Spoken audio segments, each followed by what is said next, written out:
Just want to give you a quick little video so that way you could best help your students with reading. So this is just going to be a video about the checklist and how to get to IXL and to Moodle, so that way if they choose to work on this at home, you are able to help them.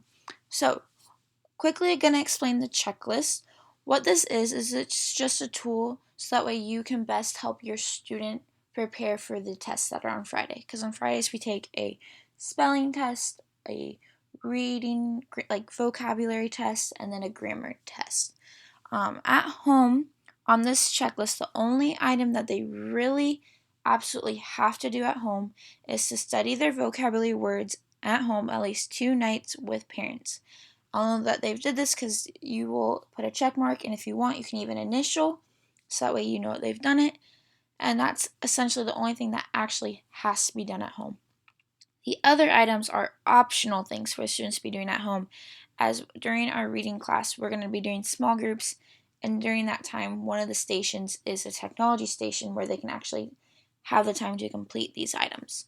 So I'm going to be using the one that's going to be assigned next week. So reading, Unit 1, Week 3.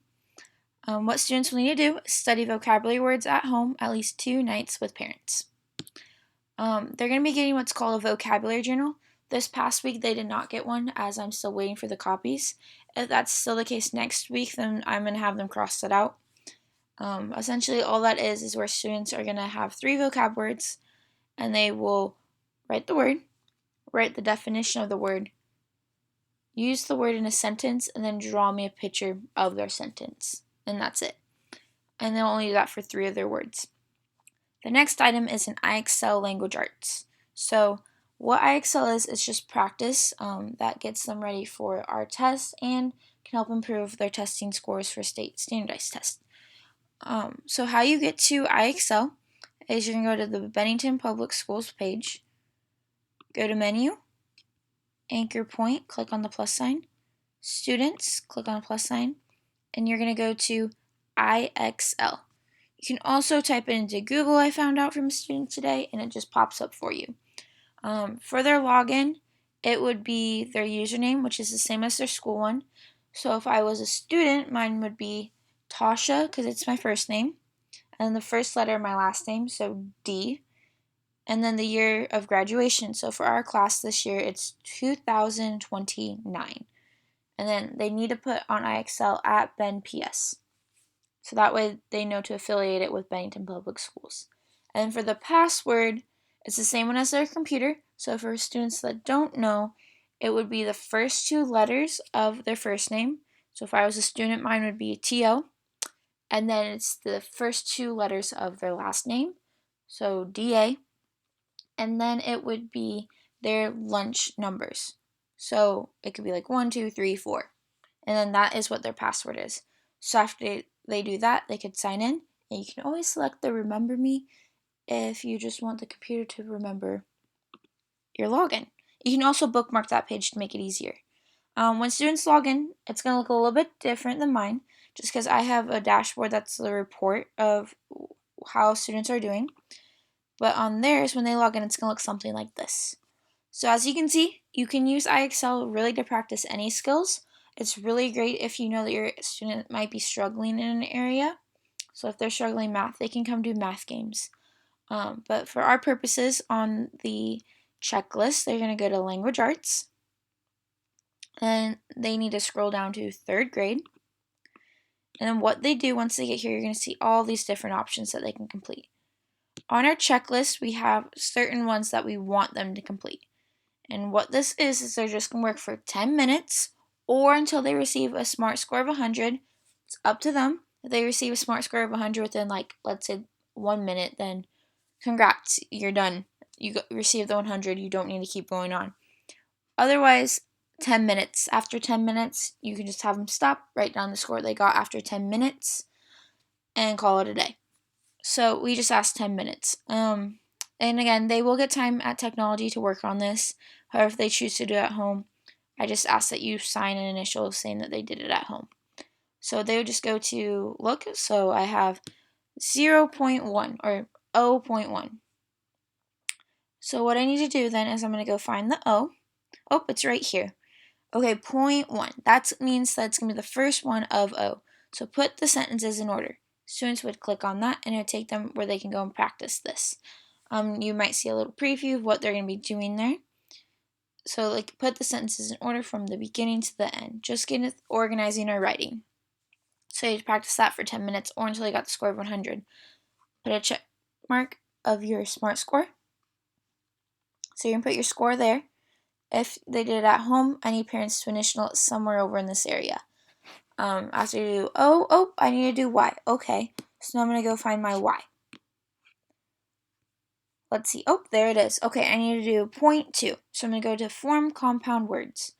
Okay, I am going to be forming compound words this week. Okay, that's something we're learning in class. I can do this. And then again, 10 minutes or until they receive a SMART score of 100. Record your score here. And if they do at home, initial it. And then, I have another one I need to do. F.1. Okay, let me go find the F's.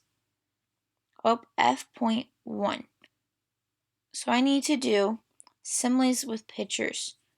Okay, I can do that. We're learning about that in school. Or, if we go here, you'll see there's different ones that you can do. So if there's anything that you think your student is struggling with, they can also come and do that on this. That is totally fine with me. It's again just a topic to help them get practicing. So then they'd write that here. So that is iExcel. The next thing on your list is you're going to see Moodle. So how you get to Moodle is you're going to go back to the Bennington Public Schools website, go to Menu, Anchor Point, click the plus sign, Students, Moodle. It's the first option. So for students, they're going to log in here again with their computer login, and they'd hit login. I'm going to use my school login, and I have it through Google. So I'm going to go to Google, type in my school login. Okay, so when students come in, they're not going to see this if they haven't accessed it before. This will show up, however, after the first time they access reading. So then it'll just be right there to click on. So for reading, you're going to go down to your dashboard, which is on the side. Reading 3, Davis, okay. So select that. And then you're going to go find the week that you're in. So this week we're in Reading, Unit 1, Week 3. Okay. There's Unit 1, Week 3. Right here. And I know it's our story because, we're reading The Dreamer in class. I'm on the right one. They can go to the glossary, which each week I go in and type out a glossary for them of all of our vocab words. But the main thing they need to focus on for this first part of Moodle is the vocabulary game. So there's a PowerPoint for them to practice. And then here's the game. So like this week, it'd be Hangman. So they're going to play a game of Hangman and just practicing their vocab words. Once they get through it once, okay, check, I've done it. Woohoo! Now there's also an option where they can go in and do web links. Again, this is just practice of what we're working on in class this week, and it goes with the story that we're reading in class, which is really cool. So if you want more practice with asking and answering questions, you just go to that. So it'll load. And some of these websites do not work. And if that's the case, then they can just go back and they don't need to worry about it. So like this one, I couldn't get to work. But if I go to sequencing, there it is. And it just directs them to a game to practice the skills we're learning in class. So if it never works or you can't get it to work, don't worry about it. Just skip it and move on to the next one if you would like them to get more practice. This next thing in Moodle that says Thursday in class. This is an assignment that students are going to complete in class. For this past week of Unit 1, Week 2, I did open it early if students wanted to take it. At home, they could, just because we're still getting the hang of things. And what they would do is the ones that have a check mark, they need to make sure they have all these completed up here if they're going to take it. Mainly the Hangman game of vocab practice. Because they're going to go in and they're going to take Unit 1, Week 3 vocabulary game quiz now. It's going to be out of so many points, so at the very end, they're going to write how many points they got. Attempt 1, if they did not get 100, then they need to take another attempt. They only get 2 attempts, and they need to write down their score for both of them. And again, they'll be doing this in class on Thursdays. As you can see, the last thing is our vocabulary tests. So each week, on Fridays, when students take their vocabulary, their grammar, and their spelling test, they're going to turn this worksheet in. I know it's different colored copies. This past week it was purple. The week before that it was orange. This next one might be blue or green. One of the colors. It's colorful. So then that is what they would then turn in each week, so that way I know they've been practicing. And then I'm going to, after I score their test, I'm going to put what they got in their vocab test, and this will go in their mailboxes. Now, a couple of the other reading sheets you might have been seeing is, if I go to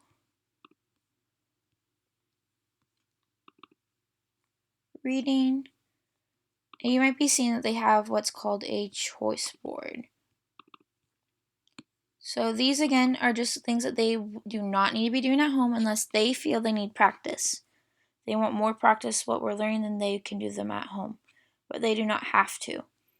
So this is on a white piece of paper, and it's just different things where they can use to practice our spelling. So eventually they're going to have a number written here once we get into small groups. So they might be that they have 2 that they need to complete, or they might just have 1 or 3. And then the due by would always be Friday, because they'll turn it in on Friday.